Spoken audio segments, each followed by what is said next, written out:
You're trying to be like your mother, overseeing things from afar, but you are not her. I'm sorry about Mara. I'm sorry, not her. You're a bad friend. That's not what they need. My people turned our planet, all of Etheria, into a weapon.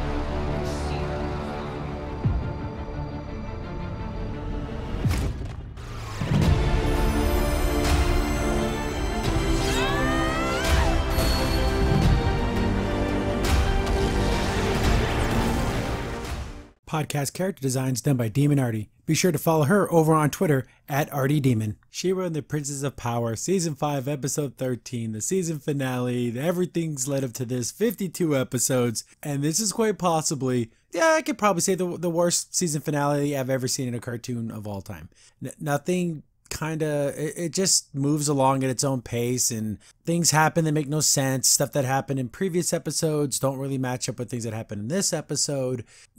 I don't know, you just want to see Catra and Adora say I love you and kiss. Was that the only thing you cared about? Because that's all that happens. Like the whole heart of Etheria thing, the failsafe, they never explain exactly how any of this is supposed to work, but it just works. Yay.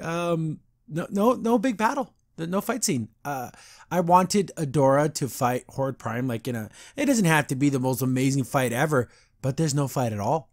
Nothing. I know, right? It sounds crazy that you would have a season finale and there'd be actually no action at all. And we have, without a doubt, some of the worst art and animation ever. In a season finale of a popular show with a multi-billion-dollar corporation backing it with, I don't know how much money they spend in each episode, but they go so cheap. And this is the end. There's nothing after this. You have to leave it all on the field. And they do some stuff like you probably see in the screenshot. Oh my God. It's so bad. But we open up and it's right where they left off. Remember the big plant monster? They never explain what that is or why the first ones would make something like this when they have all the kinds of technology. Adora's getting all, I guess it poisons you because Horde Prime poisoned it. Again, they don't really explain much of this. And here Catra just comes flying out of nowhere. In the previous episode, when Adora is basically saying all her goodbyes, I would do this on my own, she disappeared. Then Catra shows up with Shadow Weaver, and then I'll go after Adora, and she just knows where she just finds her. What huh? How did she find her? Okay, well, she's just there, and of course Catra can fight this ginormous thing with no real problems at all. She's able to do it. But Adora's like, oh no, Catra, please don't. She wants to help her, but she's all effed up. She can barely even walk. So I'm thinking, Adora, you're just going to get yourself killed. And Shadow Weaver's like, we got to go. We got to get you to the heart. Catra's going to fight this thing. She's going to, be a kind of there's some parts where it's like we get some hero-esque moments, but then they just muddle it all up. It's going to be Catra versus the plant monster, and Shadow Weaver and Adora are going to go to the heart. And I kind of like this because, even though Catra's talking I'll hold this thing off, we'll meet up again, he kind of almost feels like this is almost like a goodbye, we're all gonna die, but I'm gonna do my best to try to protect you. Get Adora to the heart. I'll take care of this thing. Catra, no! I'll catch up, okay? Get to the heart. I like that. It's nice. We get to the Micah Glimmer fight, and I thought, okay, this is going to be the battle of sorcerers. This is going to be so cool. And it kind of is in the beginning. Micah shooting all this dark energy. Remember the bad art? Oh my God. I posted some of this stuff over on my Discord. I did a live response to the episode, and then I posted things on Twitter. Follow us over on Twitter at C15 Podcast, and people defend this stuff. If you defend this, you're a moron. I don't know what to say. You're a complete, utter idiot. It's a far shot. Is it really that far? This isn't... Even some classics. Dumbo. Disney's Dumbo. The crowd is just black blobs. But this is a singular character on screen that's supposed to be the main focus, and it's just drawn horribly. Ugh. But Micah's kind of beating her around and everything, which as he should, because he's a big, super powerful sorcerer. And then we get to the Bow Scorpia fight. This shouldn't be a fight. Bow's just the dude. Just a dude. He has no superpowers or strengths. Scorpia whooped She-Ra's ass. Whooped it. Absolutely whooped her. So what chance does Bow stand? Oh, no chance he stands. Oh, because they don't know how to write a fight scene. Milog makes him go invisible, so that like helps him like get away. But then Scorpion's just like walking around. You know, like in video games where like Metal Gear, if you get away from the guards, oh, I guess he's gone. they just walk away. That's pretty much what happens. Get back to Glimmer. Glimmer's like pleading with their dad. Please, don't, you know, I'm Glimmer. I'm your daughter. Don't kill me. He's like, oh, I know who you are. So this mind control thing's starting to take more root. Because like before, they were able to like, oh, remember me? I love you. And that was enough to kind of like break it. But it's not working here. She's like accepted her death. But then she thinks she remembers her mom. Remember Queen Angela? Remember the person Catra killed and no one ever brings up? Oh, she's stuck in between dimensions. Nah, she's dead. Because they don't confirm anything else. She's dead. I don't care. So she remembers, oh, my mommy taught me to be awesome. And then, remember the kind of almost good fight from before becomes nothing. Micah stands there and does nothing. He just takes a whooping. Like like a man should, right? He just takes his whooping from this girl. And he kind of doesn't really do anything back. He does like a big power attack, but she's able to like walk right through it. Huh? And she Kamehameha's him. These flat angles, this is a hallmark of She-Ra. Flat profile angles. How much cooler would have looked from like a first person perspective. Like you see Glimmer's hands and then she shoots it out at him. It's always these flat angles. But it's enough to knock him out. And then boom, Micah's out of the game. Okay. Back to Scorpia just wandering around while Bo is going to complete the de-chipping algorithm thing. Question, how would he know how to do any of this? Wasn't it Entrapta working all by herself on this project, on this like part of the mission? We never saw Bo interact with her, except for that one time he said, good job, Entrapta. You can't just jump in mid-hack of someone's like, you just can't, this just doesn't work that way. But it's super loud typing, which I thought, how is Scorpia not hearing the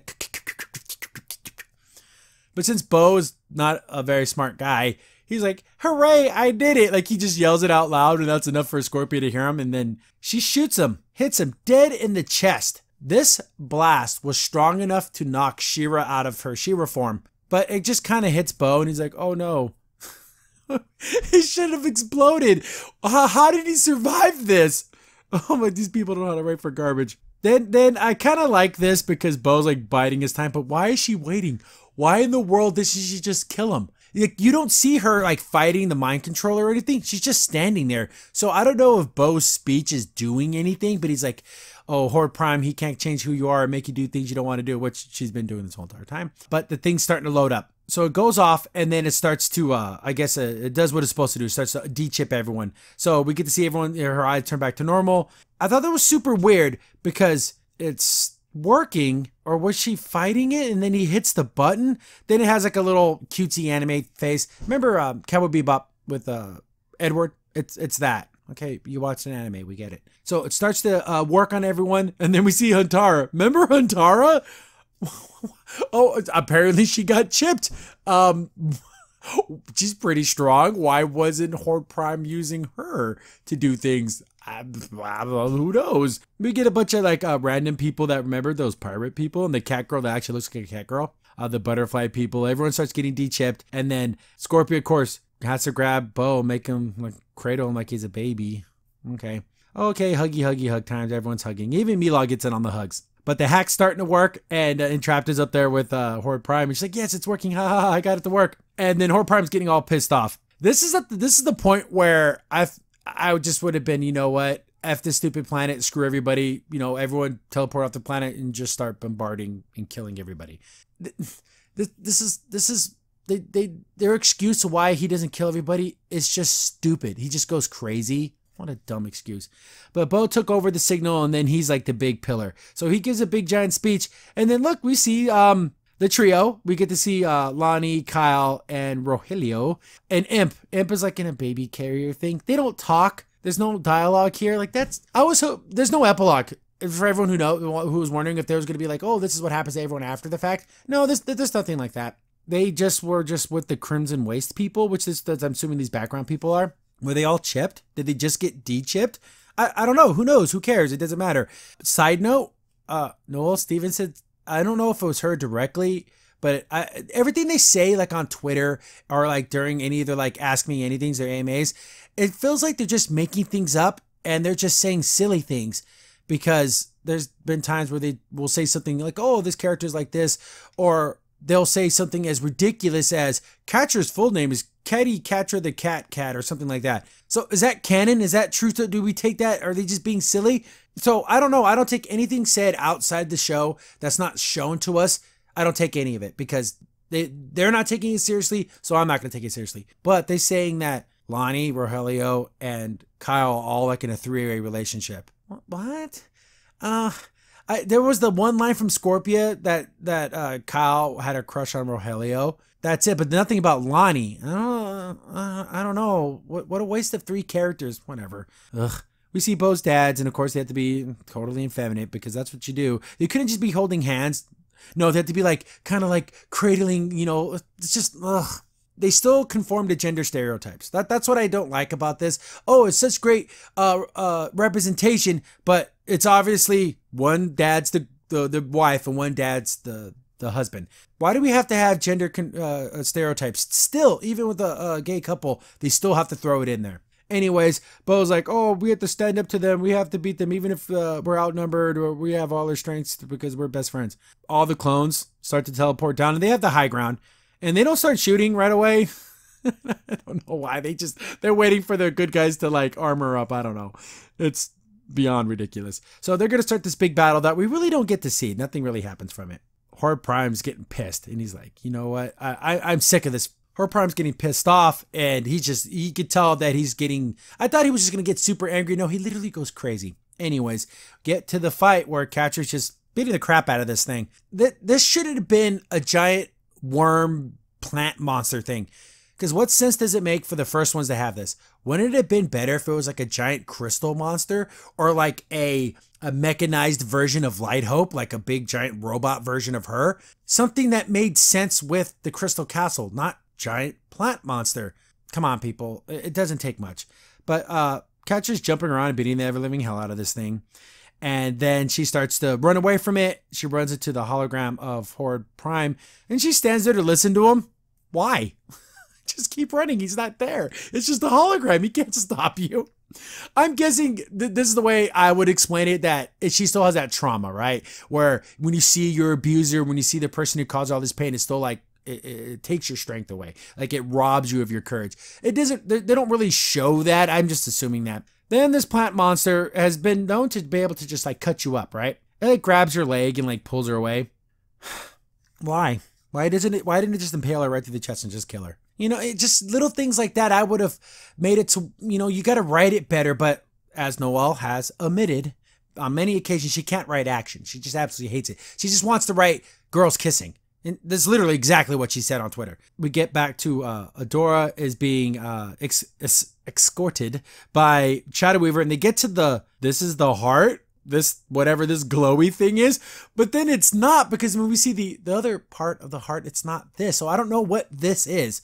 It starts to glow, and then Shadow Weaver starts to get her magic back. Now her hair was always like floating up in the air. It's starting to do that again. So Shadow Weaver's like, oh sweet, the magic's back. But we hear Catcher screaming, and Adora's like, oh no, we have to go save her. And then the magic goes away, and then Shadow Weaver's like, God damn it, come on, we're so close, you gotta just release the magic. You know, of course, Adora's gonna go back. So there's a lot of that where, oh no, I'm saving you, go run away. You run away, oh no, I'm going back.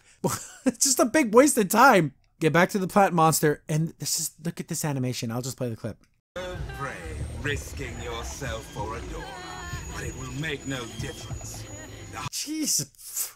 This is the season finale. You pull all the stops out. Why was it so chunky and jittery? But of course, does Horde Prime have control over this thing? Or is it like releasing a wild animal into a room and you don't necessarily have a control over it? It's just going to kill everyone in the room? This thing's going to savor its kill. It's not going to just rip her asunder. It's going to like eat her, but ever so slowly, just to give them just enough time for the good guys to get away. Oh, was it worth it, Catra? So he's like talking crap to her. And then we see a big black energy blast. I'm like, whoa, that can't be Adora. It's Shadow Weaver. She's using all of her magic. And this is probably the best action scene. The Micah in the beginning and then this. And she's fighting this thing. But look, another boring, flat profile shot. These suck. I don't like them. I hate them. They're boring. They're not dynamic. It's just like, this is something you use for storyboarding, right? Okay, we want this scene, but make it look better. No, they just use that. And then Catcher's like, what the flying F? Shadow Weaver, what the hell are you doing? Shadow Weaver is the hero of the show. I can't believe it. I can't believe that Shadow Weaver is the hero of the series, because if she didn't do this, they all would have died. It would have been game over. So she's fighting. She tells Catra, go take Adora to the heart. Get the hell out of here. I'm telling you to run away. And she's like, well, you're saving me? No time for this crap. Run away. Boom, knocks her away and then puts up a force field. Go, run away. Save Adora. I'm fighting for you. Whatever. And like, it's almost to the point to where they know that they like hated each other, and she was like her like horrible mother, her abuser, but now she's like saving her life. This is I like this, but then I wish there'd have been more of that Shadow Weaver turning the corner instead of it all happening all at once. Catra's like, no, don't do this. Don't do this. She's like, basically I have to do this. So we get this huge kind of, she ties him up, the monster thing, but it's breaking out. So it looks like she's gonna have one choice. This is the final atonement, right? And then Catra's even crying, and then we get the thing Catra always wanted to hear. It's too late for me, but this is only the beginning for you. I'm so proud of you, Catra. Isn't that, it's sincere. I don't think she's lying to her, and like your life, your journey's begun. I made a ton of mistakes in my life, and it's over for me. I'm done. But you're just at your beginning. There's so much more you can do. I know you can become better and grow. And so it's like, you could have been like this from the beginning, right? But she's trying to get back in there, and then Adora's there. She's like, no, Catra. And then she sees, Shadow Weaver takes her mask off, and she looks back at him, and she looks mournful. She looks sad, but also at the same time proud of her daughters. And this could have looked better. And there was what was it, last season when Catra was fighting Hordak and that factory, and he was shooting his giant Mega Buster thing, and the explosions and the smoke, it looked amazing. The explosion here, that's kind of crappy. It doesn't even look that good. So she sacrifices herself. She overloads it, and boom, she kills the monster and kills herself like a hero. How the hell did Shadow Weaver become the hero? But Catra and Adora are like crying, because even though she was abusive and a horrible, terrible mother, still their mom. And it was their de facto mother, but because they never knew their real moms. And that means something. They're crying. They got tears in their eyes, and they feel horrible because she died for them. Even though she was horrible and terrible and awful, in this last moment, she saved their lives because they all would have died. So Shadow Weaver saved Etheria. And then Catra's like, we gotta go. And I like how there's shakiness in their voice, because they're sad, they're upset, but they still have to get the mission done. Come on. We have to go.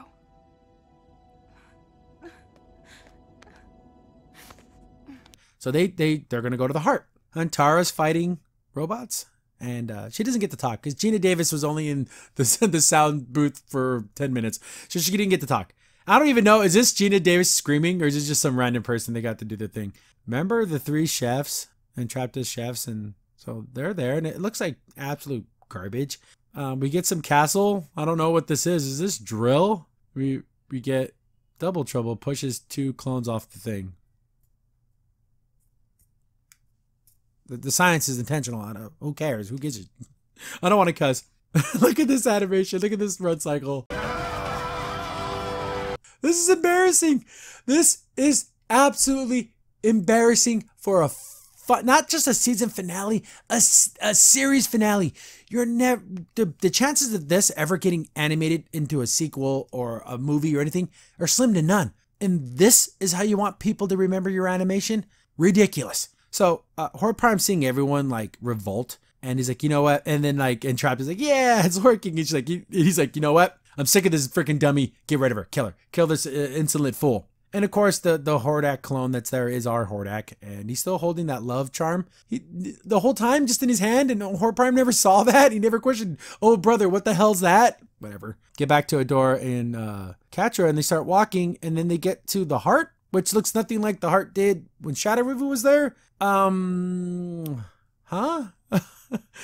looks like the Vault of Glass. Remember in Destiny when you fought the whatever the hell that thing was? The wasn't the heretic? I forgot what it was called, but yeah, the big glassy looking monster. Looks just like that. they're there and nothing.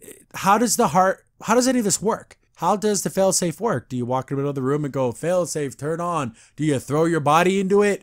Do you push a button? There's nothing here. So they don't care about explaining anything. She tries to access She-Ra, but she can't because she's been poisoned. I guess that's something. And she's like, it's not working. It's not going to work. And then Catra's like, what does that mean? What do you mean it's not going to work? She's like, oh no, the failsafe's going to work, but it's probably going to kill me. She doesn't know that. We don't know that it's going to kill her. Like, there's no guarantee that it's going to kill her. There's no guarantee that it's going to work. So she's sorrowful about having to sacrifice herself because she's scared. I read all the comments and I have people out there, all right, she's scared. I never said there's nothing wrong with being scared. You just got to do it. Because if you don't do it, you die anyways. You know what I'm saying? I mean, what's the point? What's the point of not killing yourself to save everyone if you're going to die anyways? This isn't just like, oh, if I kill myself, I stop this one little battle and then we can regroup and fight some other day. No, this is for the big enchilada. This is for everything. So she's being super sad and then Catra's like, no, don't do that. I don't want you to die. But she's like, well, there's no choice. I kind of have to. And, they kind of get the face touching and everything. And it's nice because they care about each other. And she's like, oh, gotta do this. But how does it work? Do you just stand in the middle of the room and they never thought about it. And it's starting to, like, I don't know, kill her. She like falls to the ground and is like hurting her. This is I don't know what's happening. I don't get this whole, like, she ends up going into like some kind of crazy dream world, but I don't know why that's happening. Get back to Horde Prime. He's absorbing all the energy. He's gonna, I can feel all the power. So how does the Heart of Etheria work now? Is he getting all the power into himself? I thought he's supposed to activate a weapon and then shoot it. So does the planet open up and shoot a giant beam, or does it just explode and blow up everything? They don't ever explain any of this because it's enough to blow up the whole universe. But no. Do you have any idea the amount of energy? It just makes She-Ra so OP. It's unbelievable. Shut this girl up. Just kill her. Get rid of her. Dispose of her. And, it's Hordak and he's charging up his cannon and we get, I feel bad for Entrapta because I thought she should have at least fought back, but whatever. She's going to accept her death. It's our Hordak, so he turns and shoots Horde Prime. I'm like, oh, dang. So the two heroes of this show are Hordak and Shadow Reaver. What? But he gives a little speech. No, I'm not your brother. I've created my own name and made my own image and everything, which is nice. But you did it in the name of enslavement, murder, slavery, child abuse. It's not a good person. He made his own mark by being a horrible person. So, like, am I supposed to be cheering for Hordak here or realizing, holy crap, it's Space Hitler separated himself from bigger Space Hitler. You know what I'm saying? They're still horrible people. So he like throws him off the thing. I'm like, oh, dang. And then Entrapta's like, yeah, I knew you'd do it. I knew you were still in there. But of course, Horde Prime can like take over any clone at any time. So he just jumps into Hordak's body. And then Entrapta's like, oh no, he just grabs her. Again, I wish there would have been some fighting back. This is where he goes insane. He goes absolutely insane. Instead of just staying in his ship and saying, F it, shoot laser beams and blow up the whole planet. He wants to go down there, access the heart, and then activate it while he's down there and killing himself and everybody. So he literally goes insane, completely insane. The bad guy lost because he's an idiot, not because the heroes overcame an obstacle. I don't like that. Maybe for some minor villain, for a mid-boss, something, but not the main villain. He should be smarter than this. He's suffered defeats before. Remember on the planet where Milog was on, he suffered that defeat and he didn't kill himself. So why kill himself now? It's just a way to get rid of the bad guy without Natasha's little bubble shield thingy strong enough to withstand all of these Mega Buster blasts. Whatever. Not so great fighting. Scorpia shows up. Then Horde Prime teleports down and then he's like, I beg for your forgiveness. I'm going to crack open this planet and I want to kill everybody. We're all going to die in the baptism of fire and there will be peace. Technically, he's correct. There will be peace because everyone will be dead. But the peace of, I grant you the peace of oblivion. So they're all, then they just stand there. Make sure nobody moves so we don't have to animate you. You have chosen darkness, and so into darkness you shall be plunged. Get back to Adora and Catra, and Catra's holding Adora like, oh, what's happening? What's going on? This isn't working. What's happening? Then we get vision of the future. So who's doing this? Is this just like, so in this moment is Adora just fantasizing about what the future's about, and then the Crystal Castle is making it happen? I don't know. What the hell's going on? Anyways, we see like slightly older Adora with her hair down. And oh my goodness, doesn't she look so good with her hair down? Absolutely amazing. She looks great. She's wearing this white flowing dress. She has like a circlet on. She looks great. We hear like some Glimmer and Catra background noises. Oh no, let me comb your hair. No, I'm not letting you touch me. And we see older Glimmer and older Catra, and they look great too. Short hair Catra it's ugly. This Catra, ponytail Catra, big thumbs up. She looks great. And I guess they're going to a party? Glimmer wants to comb her hair. And she's like, no, I'm not gonna let you comb my hair. You're gonna end up hurting me. Glimmer's hair, the Brie Larson, Captain Marvel short haircut. It's not horrible. I bet long hair's better. Then Bo shows up and Bo looks pretty nice, but I'm gonna play the clip for his voice. Come on, guys. We're late to Scorpia's first ball. She's gonna kill us. Okay, let me see. Okay, I'm Bo, and I'm gonna make myself sound like slightly older Bo. Instead of sounding like this, I kind of sound like this. It's so stupid, but I guess this is not real. But they're gonna go and like, oh, we're gonna be late and everything. So they Bo and Glimmer head off, and then Glimmer's Cat's like, hey, are you coming along? And she has that smile like, oh, this is the future she wanted. She gets to be with her girlfriend. They're either married or they're definitely going out, and they're probably fiancés. And are Bo and Glimmer king and queen now? It's like that perfect future, that everyone wants. Everyone gets to be happy. But then Horde Prime shows up. So did Horde Prime give her this vision? Did he, like, this is just weird. Why would he do this? And he's like, oh, this is a beautiful dream. A beautiful wish, but there will be no future. Not for you. So he recognizes that this is a good thing, that loving people and being happy is a good thing. That's weird. That could be disseminated into a million ways. Like, why would he even say those things? Wouldn't it be more in character for him to say something like, oh, this is your fantasy, your wish, what a pitiful dream. But he actually called it beautiful. And he looks like Horde Prime, not like Hordak, which the Horde Prime body died, but he's in Hordak now, whatever. So what is all this? So he looks like this in the virtual world? I don't know. This is where all the animation went. Because this doesn't look too bad. We have good shading, good shadowing here. So this thing's like grabbing onto her. I guess this is the poison? Is this the reality world where she's like being poisoned and died? And then we have this world, which is like a representation of what's happening. Because then we hear Catra, come on, take my hand, stay with me. I'm like, oh, she's trying to save her. But this is just in her head. Because in reality, she's just holding her and talking to her. What? Can someone explain this to me? How is this projecting into her mind? It's so weird. She's like, no. Then this is we get some lines that are actually ridiculous. Please, just this once. Stay. Oh, just this one time. Just stay with me. You know what, Catra? Go F yourself. Stay with me. What are you talking about? You're talking about like when she first went to the good guy's side. She's like, no, stay in the Horde with me and stay a bad guy. How about you stay with her, you freaking jerk? Oh, this is supposed to be beautiful, and even when you think about it, it's like Catra is a piece of garbage. But they're reaching out because they're going to save each other because magical, powerful lesbian powers. And then we get the whole I love yous, and that's enough to break the poison. Huh? And I love the I've always loved you. And this I've always loved you this whole time. And Adora's like, even when you tried to kill me all those times, that's how I know I love you. Even when you try to murder the whole entire universe, oh, that just means I love you super lots. Even when you were at Bright Moon and you probably killed hundreds, if not thousands of soldiers and tried to murder everyone in the castle. Yes, that's the ultimate kind of love. I love you so much. This is bad. You could have the redemption here that I've always loved you. There needed to be more episodes. There needed to be more of this interaction with her and other people, and then there'd be real forgiveness and real redemption. Instead of just, oh, I've always loved you, then why did you try to kill me? No, if anyone's ever tried to kill you, I don't care if they say they love you. No, they don't. They're just trying to get closer to you so they can hurt you again. This is Reed Noel's memoir. And very, very similar to things that happened to her in her life. How do I want to get into it?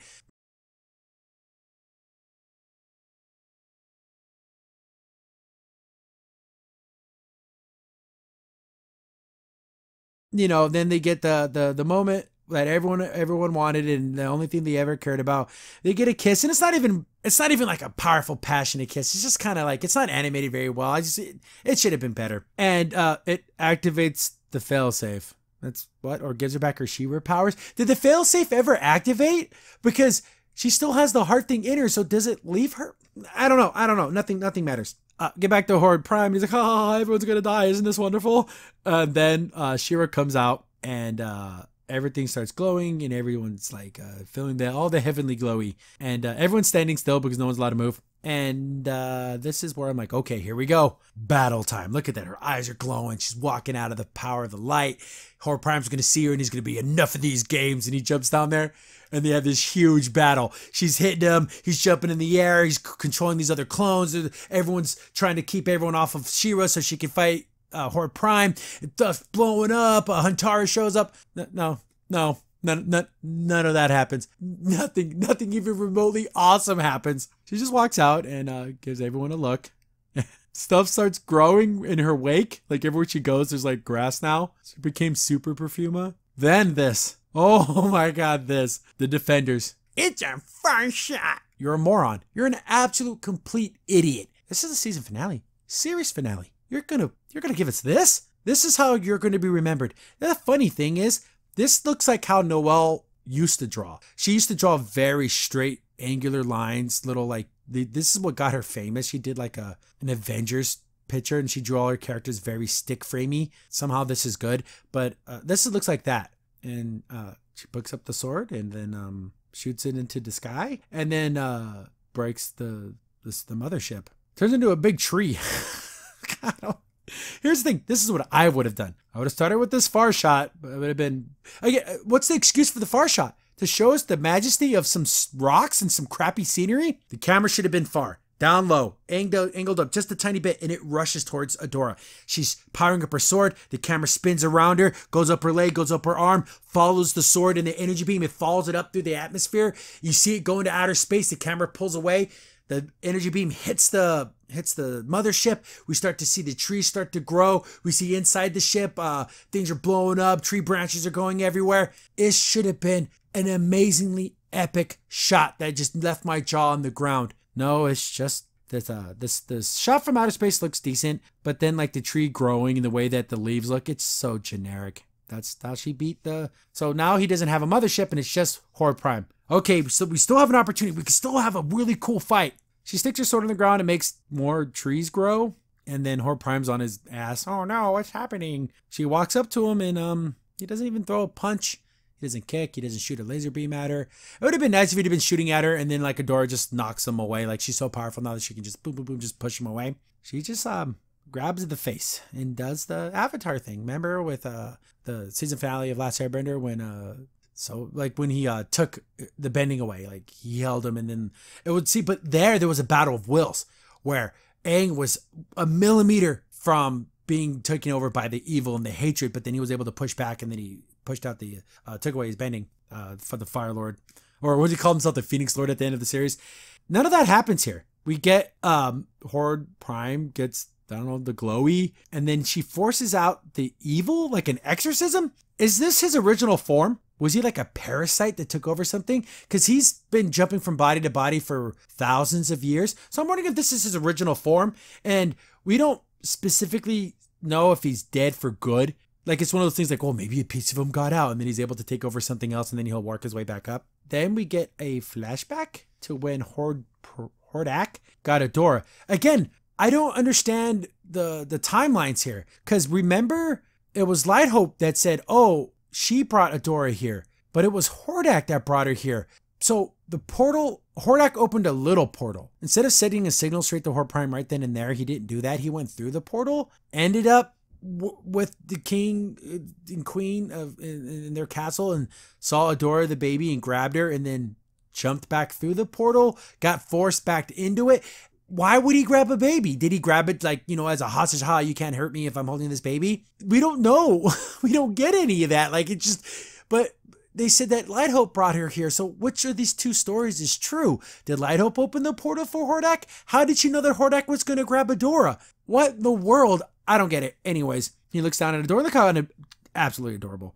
And then this scene would mean so much more, because in the original, when Adora left the Horde in the original OG She-Ra, she was a little conflicted. You know how Adora was tiny conflicted in this when she just agreed with Bow and Glimmer one episode later? She saw Hordak as a father, and he cared for her and he took care of her. Wouldn't it have been kind of nice to have that little bit of that relationship? And then she kind of saw a father in him, even though he was evil. He did take care of her. He did raise her. She would be dead without him. So it's that kind of, what do I do with these feelings? But there's nothing like that here. She kind of touches his face, and I guess that's forgivement. And Chatter runs up to him. Oh yeah, there's so much I got to tell you. Everyone like kind of has their, everyone reunites. The backgrounds look awful, just a lot of green.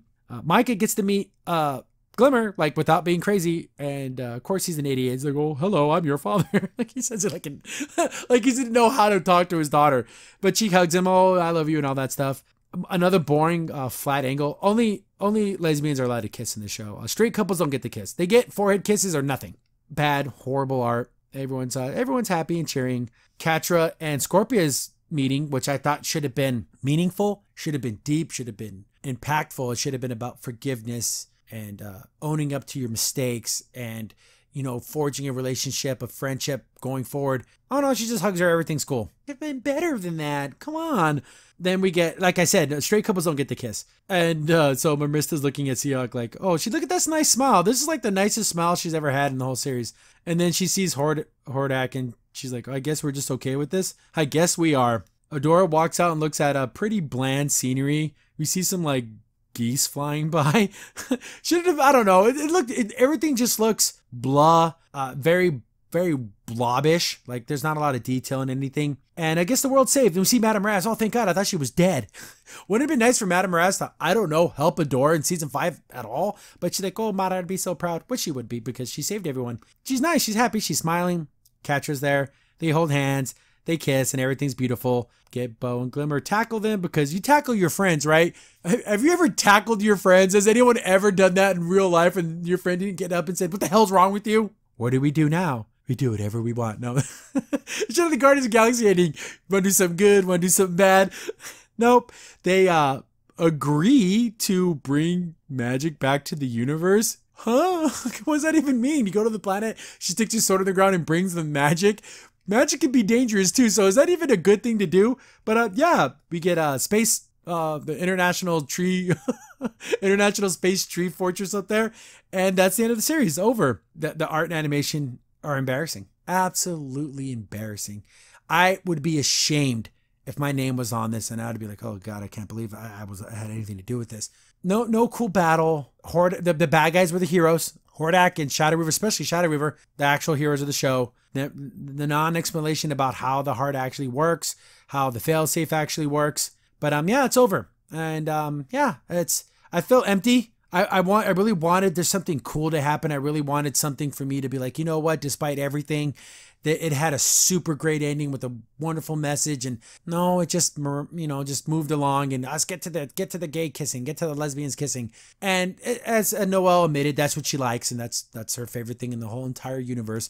So that's what she's good at writing. But yeah, it's over. There's those other She-Ra books. I don't know if I'm going to do anything more She-Ra related. If a movie gets announced, I highly, highly doubt it.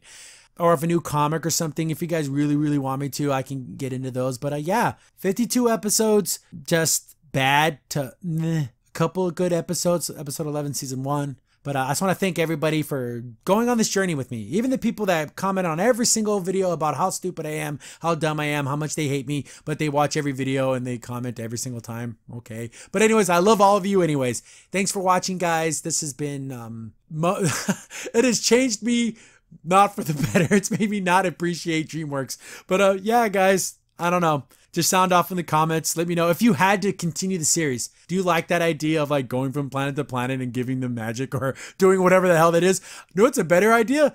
What about my brother? Oh, I wonder if I have another sibling that's more famous and better than me. But anyways, thanks guys again. It's been wonderful. And yeah, catch you. I got Amphibia Owl House reviews. I'll still be doing cartoons. Hopefully I can catch up with some of the older stuff, maybe some retrospectives. But yeah, it's been a lot of fun. Thanks everybody. I love all of you.